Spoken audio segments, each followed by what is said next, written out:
দেখুন, এমনিতে পশ্চিমবঙ্গে এখন এই যে ভোটের আবহ চলছে, ভোটের মাসে দেখা যাচ্ছে যে পশ্চিমবঙ্গের ভোটের বাজারে দুটো দলই খেলছে। এক হচ্ছে নির্বাচন কমিশন, আরেক হচ্ছে তৃণমূল কংগ্রেস। বিজেপি এখানে জাস্ট সাইড লাইনে দাঁড়িয়ে আছে। বিজেপি সাইডে দাঁড়িয়ে দাঁড়িয়ে বাদাম ভাজা খাচ্ছে আর ভাবছে আমরা যখন সরকারে আসবো তখন আমরা এই করবো ওই করবো। মানে বিজেপির ব্যাপারটা এরকম অনেকটা যে নির্বাচন কমিশন যদি আমাদের হয়ে বাঁশ দিয়েই দেয় তৃণমূল কংগ্রেসকে, তাতে তো আমাদের কোনো ক্ষতি নেই। আর তৃণমূল কংগ্রেস যদি বাঁশ খেয়েই নেয় তাতেও আমাদেরই ভালো।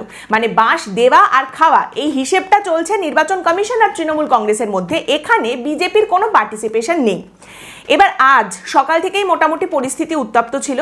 ডেরেক ওব্রায়েন চিৎকার করছেন আজ সকাল থেকে। অ্যাজ ইউজুয়াল তৃণমূলের লোকজন ডেরেক ওব্রায়েন কয়েকজনকে বগলদাবা করে নিয়ে গিয়েছিলেন জ্ঞানেশ কুমারের সঙ্গে দেখা করার জন্য।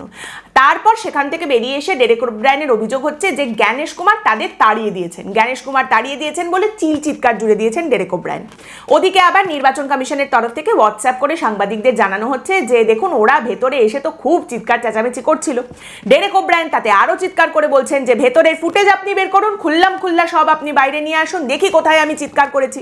অ্যাজ ইউজুয়াল প্রত্যেকবার যা হয়, তৃণমূল দেখা করতে যায় নির্বাচন কমিশনারের সাথে, নির্বাচন কমিশনার নাকি তাদের অপমান করে, তারা বেরিয়ে আসে, চিৎকার করে, অভিযোগ করে। আজ অব্দি নির্বাচন কমিশনও ভেতরের ফুটেজ বের করলো না যে কে চিৎকার করেছে, কে অপমান করেছে। আজ অব্দি তৃণমূল কংগ্রেসও একবারও বেরিয়ে এসে বললো না যে হ্যাঁ আমাদের খুব ভালো একটা মিটিং হয়েছে, ভালোভাবে আমরা কথা বলে এসেছি। দুটোর একটাও হলো না।